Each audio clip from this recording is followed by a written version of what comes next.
Namaskar. The life of Swami Vivekanand by his Eastern and Western disciples. भाग 2. The beginning of American work. America में कार्य की शुरुआत. Episode 1. पिछले भाग में हमने स्वामी विवेकानंद द्वारा भारतीय कार्य को गति देने के प्रयासों के बारे में सुना. उन्होंने भारत में आत्मनिर्भरता, शिक्षा और राष्ट्रीय जागरण को प्रोत्साहित किया. उन्होंने उन संस्थाओं की स्थापना की जिसने वेदांत के मूल्यों को फैलाने और समाज को जागरूक करने का काम किया. भारत भर में यात्रा करते हुए उन्होंने लोगों को प्रगति की दिशा में सोचने के लिए प्रेरित किया, जिसमें भौतिक और आध्यात्मिक दोनों विकास शामिल थे.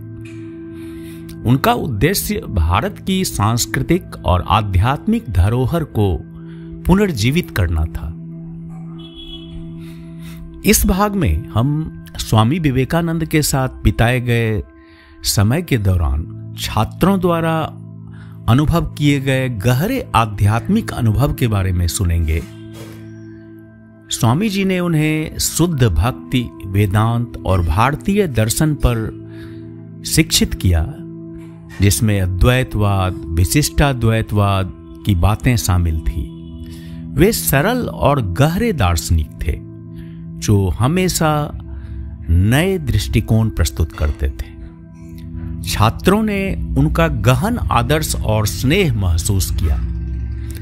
स्वामी जी के साथ बिताए गए दिन उनकी आत्मा को छूने वाले थे. वे हमेशा छात्रों को प्रेरित करते, हर चीज में ईश्वर को देखने की शिक्षा देते थे, चाहे वह मनुष्य हो या प्राकृतिक तत्व. स्वामी विवेकानंद की अद्भुत जीवन यात्रा का हिस्सा बनने के लिए इस भाग को अंत तक सुने. अगर आपको यह प्रयास अच्छा लगे तो कृपया लाइक, कमेंट और हमारे चैनल को सब्सक्राइब करें. अब आगे की गाथा सुनते हैं. जय स्वामी विवेकानंद. जनवरी 1895 के अंतिम दिनों में स्वामी जी ने न्यूयॉर्क शहर के 54 वेस्ट 33वें स्ट्रीट पर एक किराए के मकान में अपना निवास बनाया. यह एक निर्धन और अलोकप्रिय क्षेत्र था, लेकिन चूंकि वे अपनी प्रसिद्धि से थक चुके थे और उससे निराश भी थे, उन्हें महसूस हुआ कि उन्होंने जो रुचि जगाई थी वह उनकी अपेक्षा के अनुसार गहन नहीं थी. वे ऐसे गंभीर और समर्पित अनुयायियों की इच्छा रखते थे जिन्हें वे स्वतंत्र रूप से शिक्षा दे सकें और वे स्वयं एक स्थान पर रह सकें. इस प्रकार उन्होंने घोषणा की कि वे अपने निवास स्थान पर निःशुल्क कक्षाएं आयोजित करेंगे. कई लोग आए, कुछ जिज्ञासा से तो कुछ सच्ची ईमानदारी के साथ, भारत की प्राचीन शिक्षाओं और इसकी सर्वव्यापक दार्शनिकता के बारे में जानने के लिए, और सबसे बढ़कर स्वामी जी के विश्वव्यापी सहिष्णुता के पाठ को सुनने के लिए.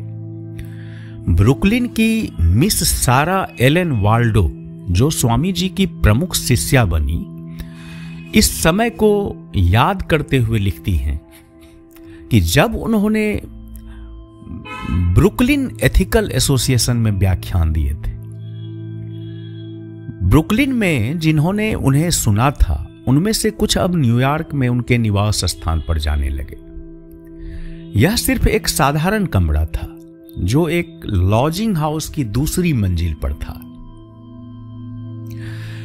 कक्षाओं की संख्या आश्चर्यजनक रूप से तेजी से बढ़ने लगी और जैसे जैसे छोटा कमरा पूरी तरह बढ़ गया, दृश्य बहुत आकर्षक हो गया. स्वामी जी खुद फर्श पर बैठते थे, अधिकांश श्रोता भी.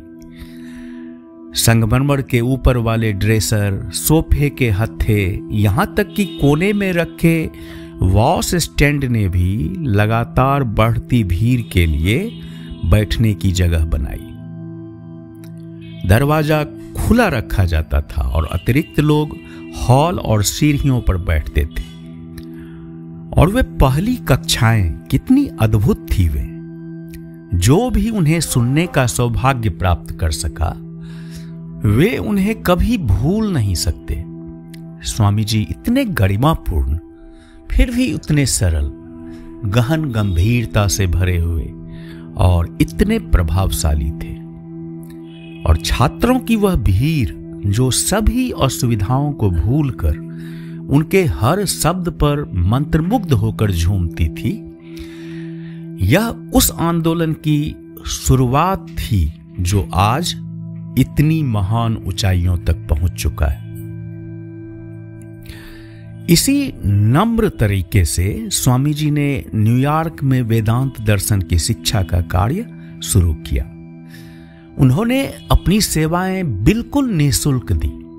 किराया स्वैच्छिक अंशदान से चुकाया जाता था और यह जब अपर्याप्त होता तो स्वामी जी एक हॉल किराए पर लेकर भारत पर धर्मनिरपेक्ष व्याख्यान देते और उसकी आय कक्षाओं के संचालन में लगाते। उन्होंने कहा कि हिंदू धार्मिक शिक्षक अपना कर्तव्य मानते हैं कि वे न केवल अपनी कक्षाओं का बल्कि जरूरतमंद छात्रों का भी ध्यान रखें और शिक्षक जरूरतमंद शिष्य की मदद के लिए हर संभव त्याग करने को तैयार रहते हैं। फरवरी 1895 में कक्षाओं की शुरुआत हुई और यह जून तक चली, लेकिन इससे पहले ही इन कक्षाओं ने अपनी प्रारंभिक सीमाएं पार कर ली थी और नीचे के तल पर शिफ्ट होकर पूरे फ्लोर और विस्तार वाले हिस्से को घेर लिया था। कक्षाएं लगभग हर सुबह 11 बजे से 1 बजे तक होती थी और हर सप्ताह में कई शामों को यह कक्षा आयोजित की जाती थी। कुछ रविवार को व्याख्यान भी दिए जाते थे। प्रश्न कक्षाएं भी आयोजित होती थी ताकि उन लोगों की मदद की जा सके जिनके लिए ये शिक्षाएं नई और अनजानी थी और जो अधिक विस्तृत स्पष्टीकरण पाने की इच्छा रखते थे। यह भावुक कर देने वाला था कि स्वामी जी अमेरिकियों को प्राचीन गुरुओं की परंपरा के अनुसार शिक्षा दे रहे थे। भले ही उनके कक्षाओं में शामिल होने वाले कई लोग आर्थिक रूप से संपन्न थे, लेकिन वे शिक्षा के लिए कोई शुल्क नहीं लेते थे। उनके विचार में धर्म एक ऐसा विषय है जिसे बेचा नहीं जा सकता, बल्कि अनुभव और आत्मसात किया जाना चाहिए। अपनी नियमित कक्षाओं के अलावा स्वामी जी के पास निरंतर आगंतुकों का तांता लगा रहता था। कुछ उन्हें व्यक्तिगत श्रद्धा के साथ सम्मान देते, तो कुछ उनके चरित्र और सिद्धांतों की जांच परख करते।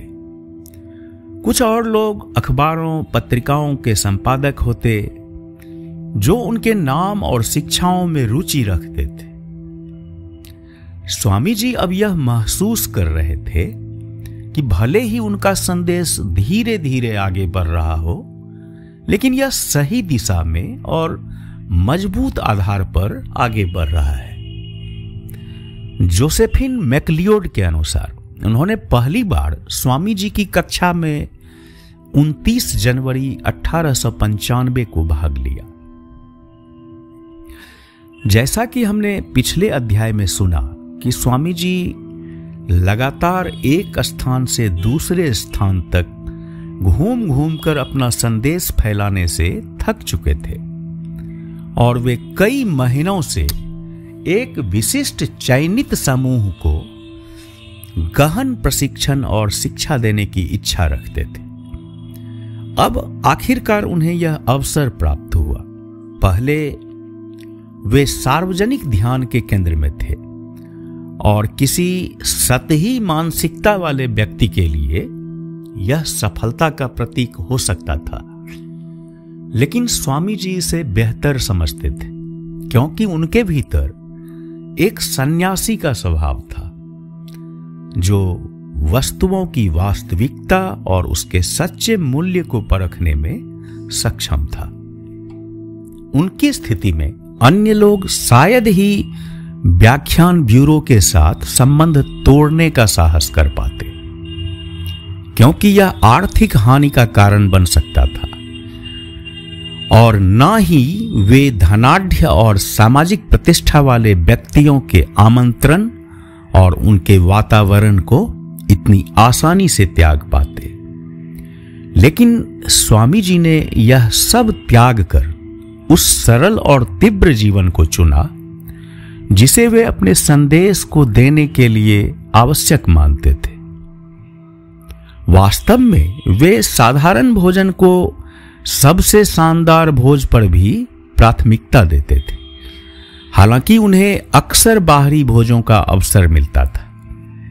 उन्होंने 18 फरवरी को श्रीमती हाले को लिखा, मैं अच्छा कर रहा हूं, केवल इन बड़े डिनरों की वजह से कई दिनों तक मुझे देर रात 2 बजे घर लौटना पड़ा। आज रात मैं एक और ऐसे ही डिनर में जा रहा हूं। यह इस प्रकार का अंतिम होगा। देर रात तक जागना मेरे लिए ठीक नहीं है। डेल्मोनिको और वाल्डार्फ के डिनरों के बीच मेरी सेहत पर बुरा असर पड़ रहा था, इसलिए मैंने तुरंत ही पूर्णतः शाकाहारी बनने का निर्णय लिया ताकि सभी आमंत्रणों से बच सकूं। स्वामी जी के साधारण क्वार्टर में पकाई गई बीन की सूप, जौ और चावल उनकी पसंदीदा भोजन सूची में शामिल थे। उन्होंने कुछ दिन पहले श्रीमती बुल को लिखा, अब मैं बहुत खुश हूं। श्री लैंड्सबर्ग और मैं साथ में चावल, दाल या जौ पकाते हैं और शांति से खाते हैं। फिर कुछ लिखते हैं, पढ़ते हैं, उन गरीब लोगों से मिलते हैं जो कुछ सीखना चाहते हैं। इस प्रकार मुझे लगता है कि मैं अमेरिका में जितना कभी भी था उससे अधिक सन्यासी हूं। सत्य और ईश्वर पर विश्वास करते हुए और यह जानते हुए कि उन्हें मार्गदर्शन मिल रहा है, स्वामी जी पूरी तन्मयता के साथ कार्य कर रहे थे। वे अपना पूरा समय वार्ताओं और व्याख्यानों के माध्यम से शिक्षा देने में समर्पित कर चुके थे। प्रतिदिन वे अपने चुने हुए शिष्यों को ध्यान की शांति में मन को स्थिर करना सिखाते थे। जब वे अपने शिष्यों को ध्यान करना सिखाते तो वे स्वयं भी ध्यान की अवस्था में डूब जाते।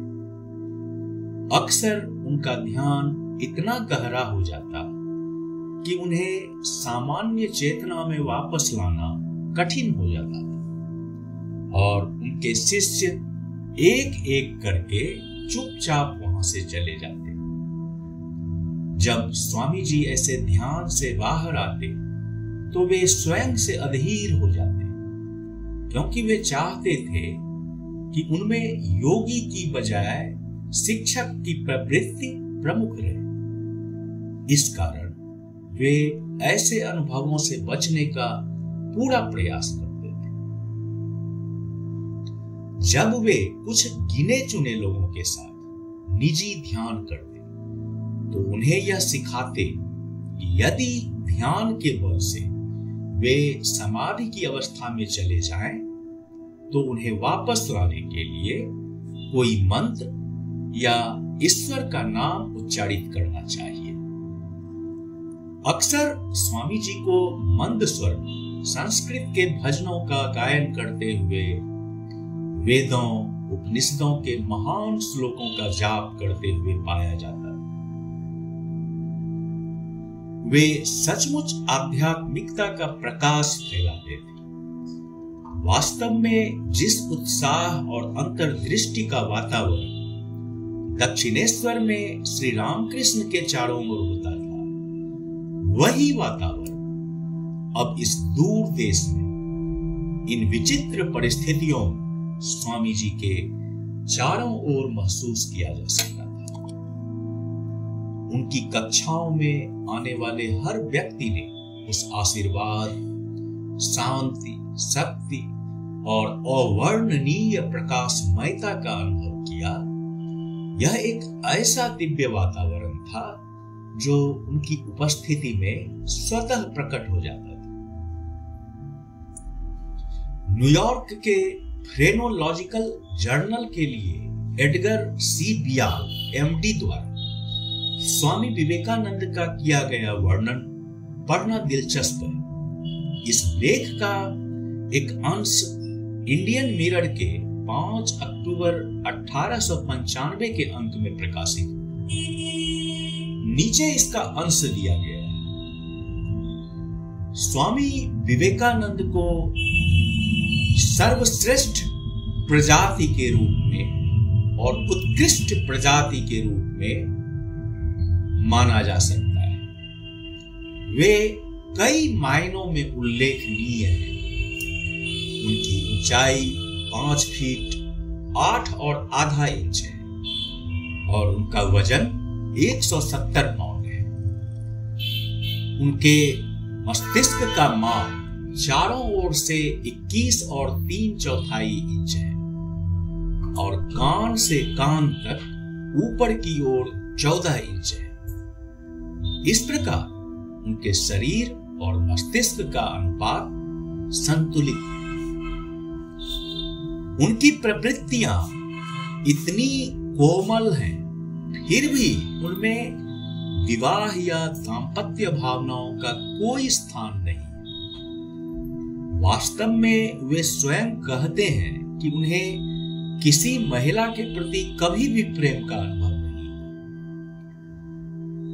युद्ध के प्रति विरोध और एक सौम्य धर्म का प्रचार करते हुए यह अपेक्षा की जा सकती है कि उनके सिर का वह हिस्सा जो युद्ध प्रियता और विध्वंसकता का संकेत देता है संकरा हो, और ऐसा ही इसी तरह संग्रहण की प्रवृत्तियों के क्षेत्र में भी स्पष्ट रूप से कमी देखी जा सकती है। वे वित्त और संपत्ति के विषय को यह कहते हुए खारिज कर देते हैं कि उनके पास कोई संपत्ति नहीं है और वे इससे जुड़ी परेशानियों से बचना चाहते हैं। यह विचार अमेरिकी मानसिकता को अजीब लग सकता है, लेकिन यह स्वीकार करना होगा कि उनका चेहरा रसेल सेज, हेटी ग्रीन और हमारे कई अन्य करोड़पतियों की तुलना में संतुष्टि के चिन्ह दिखाता है। उनमें दृढ़ता और ईमानदारी पूरी तरह विकसित है। परोपकार उनकी प्रमुख विशेषताओं में से है। संगीत के प्रति रुचि उनके मस्तिष्क की चौड़ाई में स्पष्ट रूप से झलकती है।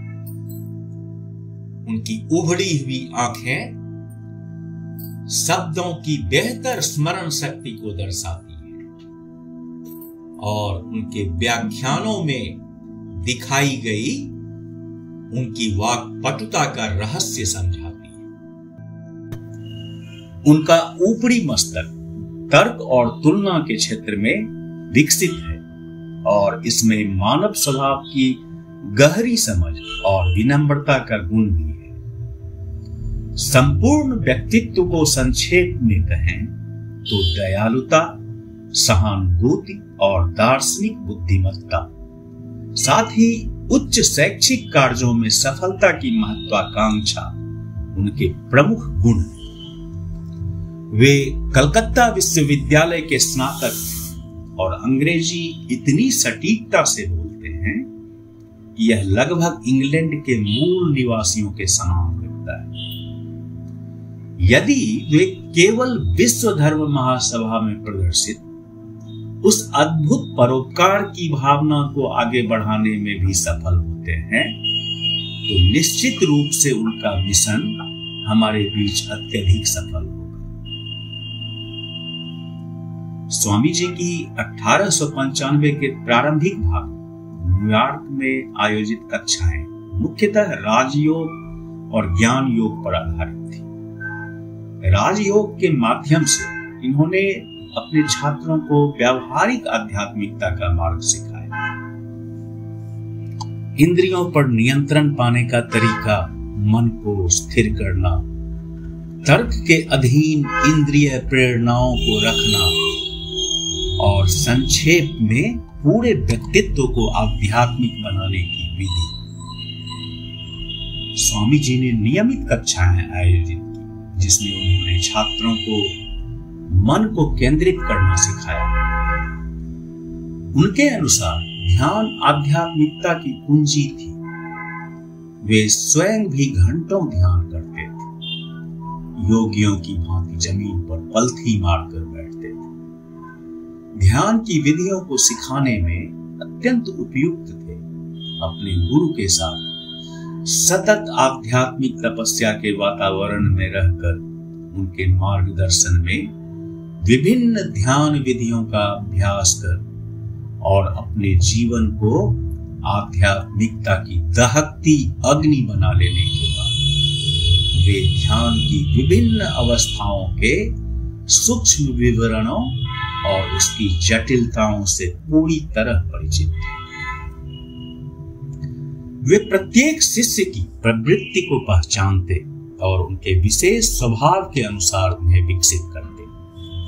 प्रत्येक को एक विशिष्ट आदर्श और ध्यान की विशेष विधि प्रदान करते। उनके प्रेरणादायक और व्यवस्थित मार्गदर्शन में छात्रों ने शारीरिक और आध्यात्मिक अभ्यास शुरू किया जिससे शरीर और मन का संतुलन स्थापित किया जा सके। उन्होंने यह सीखा कि शारीरिक चेतना को कैसे पार किया जाए और अपने भीतर की दिव्यता में कैसे प्रवेश किया जाए।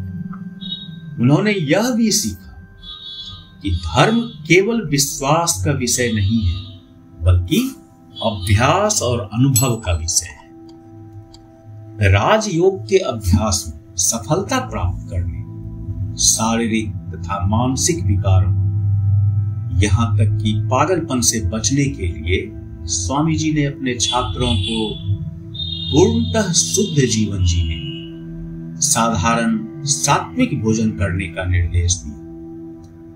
उनकी कक्षाओं ने इस प्रकार के आश्रमिक समुदाय का रूप ले लिया जिसमें उच्चतम स्तर के दार्शनिक विचार और आध्यात्मिक ध्यान संभव हो सके।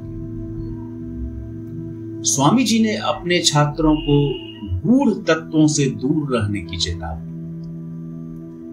उन्होंने यह स्पष्ट किया कि मानसिक शक्तियां वास्तविक आध्यात्मिक प्रगति में बाधा है और व्यक्ति को सही मार्ग से भटका देती है। वास्तव में उन्होंने उन संप्रदायों या व्यक्तियों की कड़ी आलोचना की जो आध्यात्मिकता को इन शक्तियों के अर्जन के अधीन रखते थे। वे जानते थे कि यदि कोई व्यक्ति ईश्वर बनने का प्रयास करता है तो वह दिव्य हो जाता है। इसी कारण उन्होंने अपने गुरु की शैली का अनुसरण करते हुए कहा, सिर्फ एक चीज की खोज करो और वह है ईश्वर।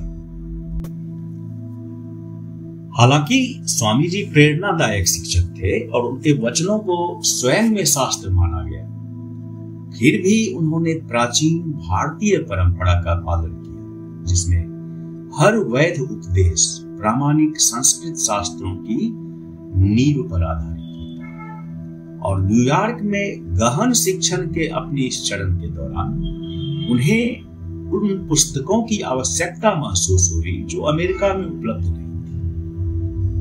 पहले ही उन्होंने भारत से आवश्यक ग्रंथों को मंगवाने का प्रबंध किया था और उम्मीद थी कि वे 1895 के फरवरी मध्य तक पहुंच जाएंगे। उन्होंने 18 फरवरी को मिसेज हाले को लिखे पत्र में कहा, सिस्टर इसाबेल ने मुझे फ्रेंच किताबें भेजी हैं और कलकत्ता से पर्चे आ चुके हैं, लेकिन वे बड़ी संस्कृत किताबें आनी चाहिए, उनकी मुझे बहुत जरूरत है। उसी पत्र में उन्होंने लिखा, कृपया बच्चे को कहें कि वह भारत से आई एक छोटी संस्कृत किताब मुझे भेज दें, मैं उसे लाना भूल गया। स्वामी जी बेसब्री से प्रतीक्षा करते रहे, लेकिन मई तक ही वे लगभग सभी ग्रंथ प्राप्त कर सके जिनकी उन्हें कक्षाओं और स्वयं के अध्ययन के लिए आवश्यकता थी। 16 मई को मिसेज हेल को लिखते हुए उन्होंने कहा, मेरे पास अब भारत से पढ़ने के लिए बहुत सारी किताबें आ गई और मैं इस गर्मी में काफी व्यस्त रहूंगा। एक बड़ा पैकेज भी जल्द आने वाला है, मूल उपनिषद। इन पर कोई शुल्क नहीं लगता। स्वामी जी के ज्ञान योग और राजयोग के शिक्षण का न केवल शैक्षिक और मनोवैज्ञानिक पक्ष था, बल्कि वे स्वयं अपने उपदेशों को जीवन में उतारने वाले व्यक्ति थे। वे एक साथ वैज्ञानिक और रहस्यवादी थे। एक रहस्यवादी के रूप में उनका मन हमेशा अलौकिक वास्तविकताओं से जुड़ा रहता था। वे आत्मा की दृष्टि के साथ विचारों की समस्याओं का समाधान करते थे। पश्चिम में शिक्षक के रूप में उन्होंने जो कुछ भी कहा, वह उनकी अनुभूत और सजीव आत्मा का प्रतिफल था। वे केवल वही सिखाते थे जिसे उन्होंने स्वयं अनुभव किया था। जय स्वामी विवेकानंद।